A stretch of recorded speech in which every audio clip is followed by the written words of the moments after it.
Good morning, नमस्कार।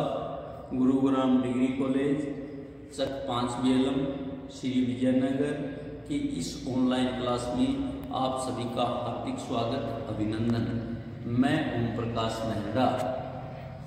अब मैं एक बात आपको क्लियर करना चाहता हूँ कि जो ये हमारा चैनल है ये BA 3 वर्षीय तथा BEd 2 वर्षीय पाठ्यक्रम के अनुसार अपना सिलेबस करवा रहा है। इस चैनल से अधिक जुड़ने के लिए, अधिक से अधिक वीडियो देखने के लिए, अधिक से अधिक अध्ययन अध्यापन करने के लिए, नई नोटिफिकेशन जानने के लिए सबसे पहले जाते ही सब्सक्राइब चैनल से इस चैनल को सब्सक्राइब कर लें।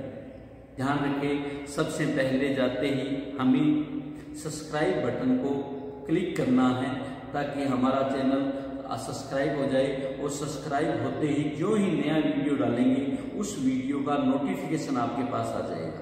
तो इसलिए आपको स्पेशल सर्च नहीं करना पड़ेगा, कभी भी ये चैनल आपको सर्च नहीं पड़ेगा, यूट्यूब पर सर्च नहीं करना पड़ेगा, क्योंकि अगर आपने सब्सक्राइब कर रखा है तो सब्सक्राइब करने का मतलब सब्सक्राइब आपने कर लिया है। जब भी कोई नया वीडियो अपलोड होगा, अपलोड होते ही आपके पास नोटिफिकेशन जाएगा। तो सभी से यह आग्रह है कि सारे लोग, सारे मित्र बंधु, सारे विद्यार्थी इस चैनल को अधिकाधिक सब्सक्राइब करें, ताकि सब्सक्राइब से आपको नोटिफिकेशन प्राप्त होती है और नोटिफिकेशन को तुरंत प्राप्त करने के लिए, नोटिफिकेशन को हाथों हाथ अपने प्राप्त करने के लिए सब्सक्राइब करते ही पास में एक घंटी का बटन आता है जिसको हम बेल आइकन बोलते हैं, उसको भी क्लिक करना है। आप सब्सक्राइब करते ही बेल आइकन को अवश्य क्लिक करें। अगर आपने सब्सक्राइब करते ही बेल आइकन को क्लिक नहीं किया है तो आपको नोटिफिकेशन देर से मिलेगा। अगर आपने सब्सक्राइब करते ही बेल आइकन को क्लिक कर दिया है तो बेल आइकन को क्लिक करते ही आपको जो ही महाविद्यालय द्वारा वीडियो अपलोड किया जाएगा तुरंत उसकी नोटिफिकेशन आपको मिलेगा। इसलिए सभी स्टूडेंट, अभिभावक, विद्यार्थी और मित्रगण इस बात का विशेष ध्यान रखें कि इस चैनल को अधिक से अधिक सब्सक्राइब करें और सब्सक्राइब करते ही बेल आइकन बटन दबा दें ताकि आपको वीडियो का नोटिफिकेशन तुरंत मिल सके और महाविद्यालय द्वारा लगाई जाने वाली क्लासों का अधिक से अधिक फायदा उठाया जा सके। अब हम करते हैं, हमारे मूल टॉपिक पे आते हैं। BA पार्ट आज हम करेंगे BA पार्ट 3 राजनीति विज्ञान, पेपर अंतर्राष्ट्रीय संबंध, शीर्षक महासभा में भी हमें जो अध्ययन करना है वो करना है महासभा में प्रतिष्ठा में वृद्धि। महासभा की प्रतिष्ठा में वृद्धि कैसे हुई इस चीज का अध्ययन करना है। महासभा की प्रतिष्ठा में वृद्धि, जब यूएनओ को गठन किया गया था, जब यूएनओ को बनाया गया था, उस समय सुरक्षा परिषद को सबसे ज्यादा मजबूत स्थान दिया गया। परंतु धीरे धीरे महासभा की जो पृष्ठभूमि है, महासभा की गतिविधि है, महासभा की प्रतिष्ठा में वृद्धि हुई। हमने महासभा से पूर्व हमने संयुक्त राष्ट्र संघ के जिन टॉपिकों के बारे में पढ़ा उनकी हम बात कर लेते हैं। संयुक्त राष्ट्र संघ किन किन टॉपिकों में, किन किन शीर्षकों में हमने अध्ययन किया संयुक्त राष्ट्र संघ का। सबसे पहले तो हमने संयुक्त राष्ट्र संघ की आवश्यकता क्यों हुई, संयुक्त राष्ट्र संघ किन परिस्थितियों में बना, इस बात का अध्ययन किया। फिर हमने संयुक्त राष्ट्र की स्थापना कैसे हुई इस बारे में अध्ययन किया। संयुक्त राष्ट्र की स्थापना कैसे हुई इस बारे में हमने अध्ययन किया। संयुक्त राष्ट्र की स्थापना, जैसा आप सब लोगों को पता है कि 24 अक्टूबर 1945 को हुई थी। तो इसी प्रकार हम संयुक्त राष्ट्र की स्थापना, उद्देश्य,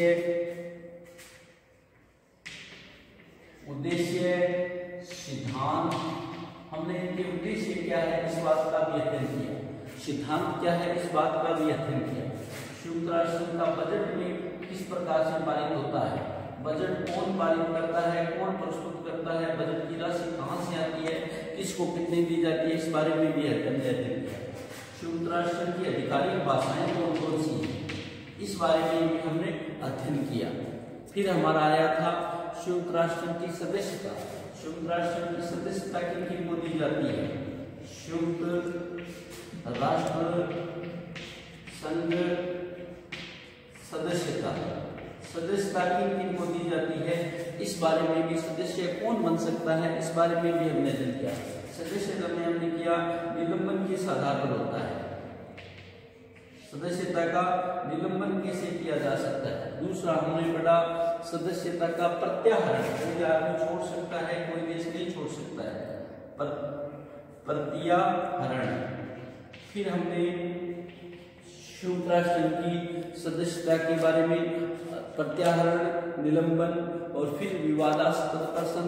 फिर हमने पढ़ा था संयुक्त राष्ट्र संघ के अंग, संयुक्त राष्ट्र संघ के अंग कौन कौन से हैं। संयुक्त राष्ट्र संघ के 6 अंगों के बारे में चर्चा की थी, 6 अंग कौन कौन से हैं। फिर हम चले थे, पहला अंग था महासभा, पहला अंग था महासभा। महासभा के जिन टॉपिकों के बारे में अध्ययन किया उसमें महासभा क्या है, सबसे पहले हमने किया था प्रतिनिधित्व। सबसे पहला हमारा अध्ययन था प्रतिनिधित्व। दूसरा था मतदान प्रक्रिया, महासभा अपना मतदान कैसे करती है, मतदान प्रक्रिया। प्रतिनिधित्व में था जितने सदस्य देश है सबको प्रतिनिधि मिलता है।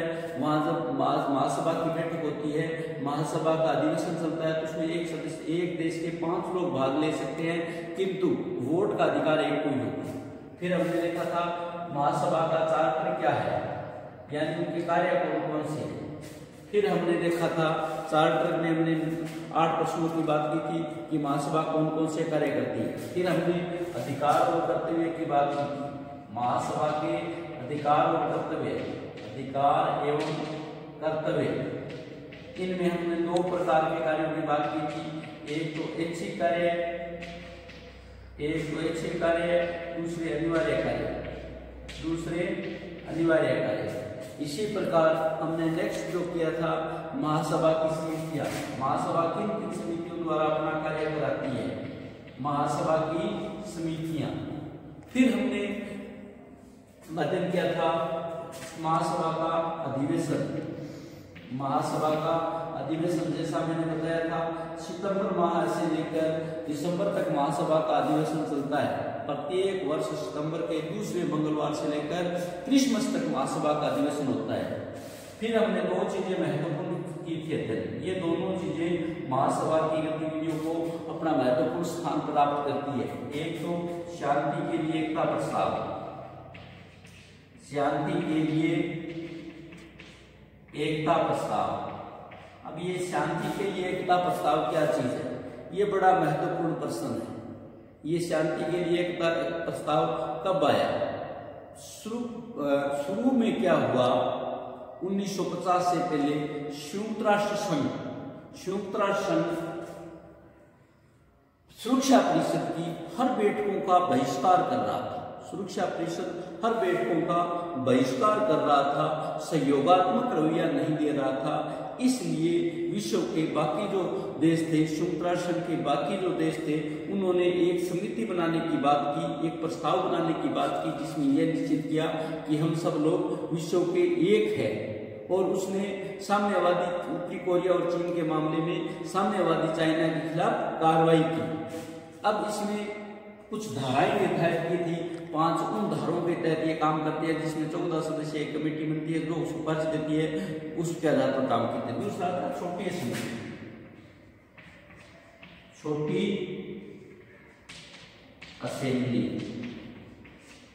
असेंबली। एकता का प्रस्ताव यह था कि संयुक्त राष्ट्र द्वारा सोवियत रूस द्वारा संयुक्त राष्ट्र के शांति कार्यक्रमों के आगे बढ़ाने का काम नहीं किया जा रहा। उत्तरी कोरिया और चाइना के मामले में वो पूर्णतः तटस्थ था, वो अपनी वीटो की शक्ति का प्रयोग कर रहा था। इसलिए विश्व के सभी देशों में मिलकर शांति के लिए एकता प्रस्ताव पारित किया कि हम सब लोग होकर एकता का प्रस्ताव पारित करते हैं। छोटी असेंबली वो थी जब छोटे छोटे आक्रमण और युद्ध की स्थिति थी। उस समय निषेधाधिकार प्राप्त देश, निषेधाधिकार वाले देश निषेधाधिकार जिन देशों को थी, वीटो की शक्ति जिनका थी, वो बार बार अपने कार्य में अड़चन पैदा कर रहे थे, बार बार उसके कार्य में सहयोग नहीं कर रहे थे, इसलिए शांति के लिए एकता प्रस्ताव दिया गया। अब आता है हमारा महासभा की प्रतिष्ठा में वृद्धि के कारण। मुख्य पॉइंट जो हमारा है, महासभा की प्रतिष्ठा में वृद्धि के क्या कारण रहे, महासभा शक्तिशाली कैसे हुआ, इस बारे में हमें विशेष बात करनी है। महासभा में प्रतिष्ठा की वृद्धि का कारण यह है कि नंबर 1 तो है सभी देशों का प्रतिनिधित्व। सभी देश, यानी वर्तमान में संयुक्त राष्ट्र संघ के 193 देश शामिल हैं, सभी देशों का प्रतिनिधित्व, यानी ये एक सार्वभौमिक संगठन बन गया है, सभी देश इसमें शामिल है, इसलिए इसकी शक्ति में वृद्धि हुई है, इसलिए इसकी शक्तियां ज्यादा हुई है। सभी देशों के प्रतिनिधित्व का मतलब है इसीलिए इसकी शक्तियां ज्यादा हुई है। महासभा का इसके बारे में हम अध्ययन करें तो महासभा में सभी देशों का प्रतिनिधित्व मिला हुआ है, जिससे लोकतंत्र के इस युग में, जो पूरे विश्व में जो लोकतंत्र की बात हो रही है, तो लोकतंत्र के इस विश्व में ऐसा प्रतीत होता है कि महासभा पूरे विश्व का लोकमत है। महासभा पूरे विश्व का लोकमत है। महासभा में वृद्धि होने का सबसे महत्वपूर्ण प्रथम कारण ये रहा कि सभी देशों का प्रतिनिधित्व, ऐसा संगठन है महासभा जिसमें विश्व के सभी देशों का प्रतिनिधित्व है, इस कारण महासभा की प्रतिष्ठा में सबसे ज्यादा अधिक वृद्धि हुई है। दूसरा जो कारण है महासभा की प्रतिष्ठा में वृद्धि होने का, राष्ट्रों के आपसी विवादों को सुलझाना। राष्ट्रों के आपसी विवादों को सुलझाना।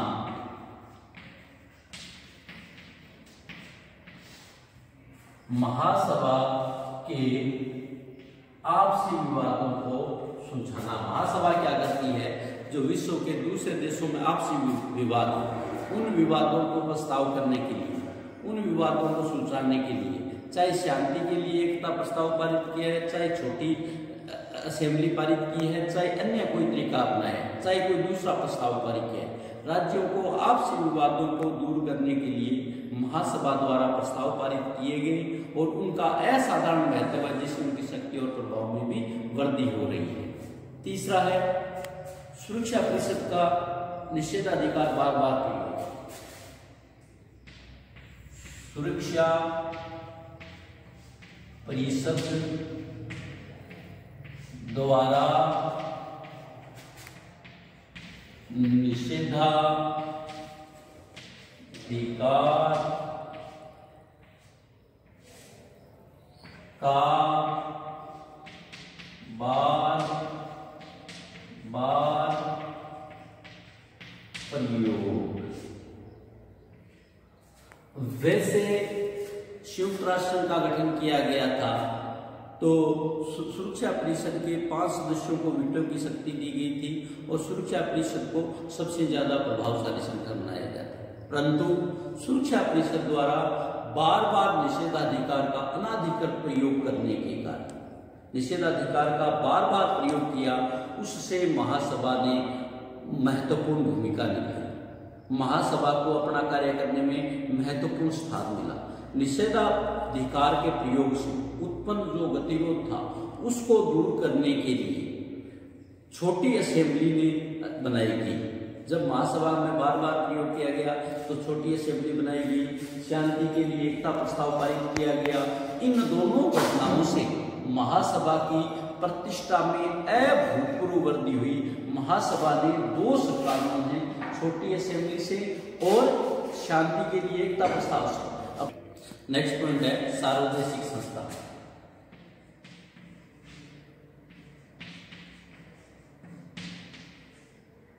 सार्वदेशिक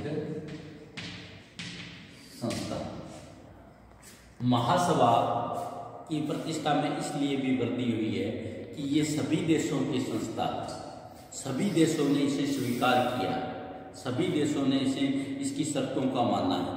संयुक्त राष्ट्र संघ की सदस्यों की संख्या में निरंतर वृद्धि हुई आकार और प्रतिष्ठा का अभिव्यक्ति वृद्धि होने का एक स्वाभाविक कारण था।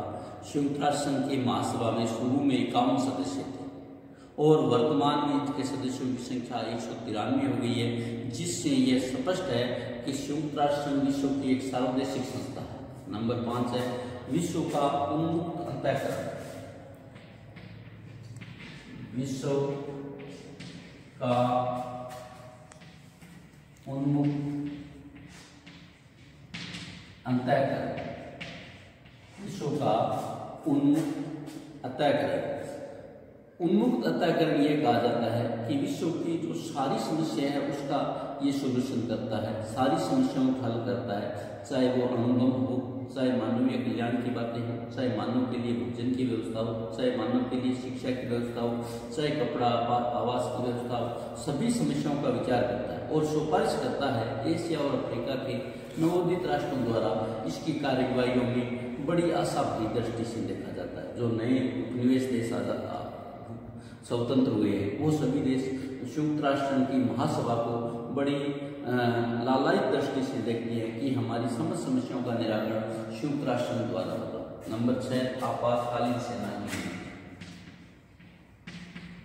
आपातकालीन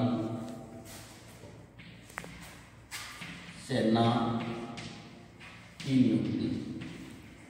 आपातकालीन सेना की नियुक्ति। 6 नंबर पॉइंट हमारा था आपातकालीन सेना की नियुक्ति। महासभा में एक वृद्धि होने, महासभा की प्रतिष्ठा में वृद्धि होने का एक कारण और भी है कि विश्व की कोई भी समस्या है, किसी देश के खिलाफ कार्रवाई है, किसी देश के खिलाफ कार्रवाई करने के लिए महासभा के पास एक सशस्त्र आपातकालीन सेना भी है। वह सेना उस देश पर, जो देश उसके निर्देशों को नहीं मानता है, उस पर कार्रवाई कर सकती है और कार्रवाई करने का समस्त खर्चा जिस देश पर कार्रवाई की जाती है उस पर लगाया जाता है। इसलिए आपातकालीन सेना से भी संयुक्त राष्ट्र की प्रतिष्ठा में, संयुक्त राष्ट्र की महासभा की प्रतिष्ठा में वृद्धि हुई है। नंबर 7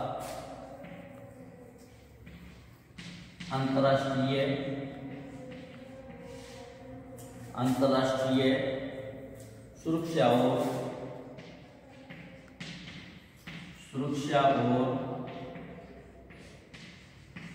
शांति। अंतर्राष्ट्रीय सुरक्षा और शांति के प्रश्नों पर विचार। महासभा की उपरोक्त 6 कारणों के अलावा 7वां कारण ये भी है कि संयुक्त राष्ट्र की महासभा संगठन ऐसा है, विश्व में शांति और सुरक्षा से संबंधित कोई भी मामले होते हैं उनका विवाद, उन पर विचार, उन पर सुलह का कार्य संयुक्त राष्ट्र द्वारा किया जाता है। नंबर 8 अन्वेषणात्मक और निरीक्षणात्मक अधिकार।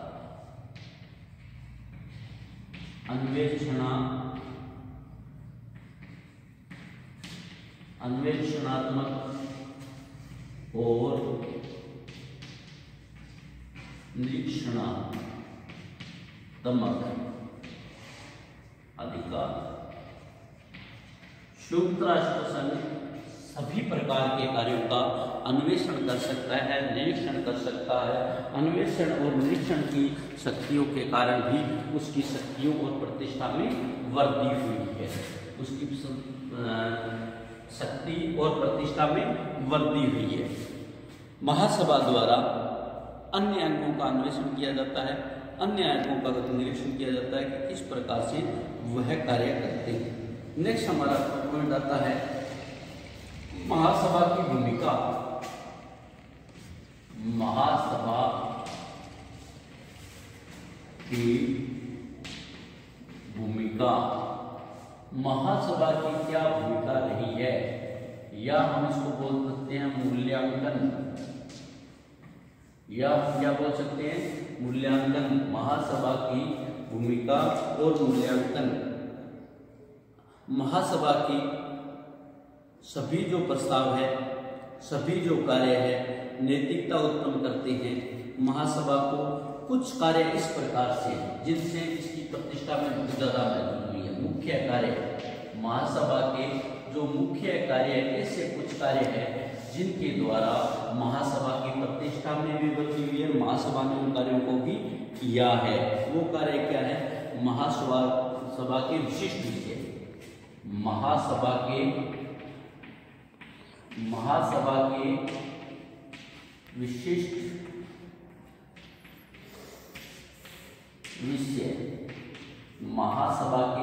विशिष्ट विषय, महासभा के विशिष्ट विषय कौन कौन से हैं?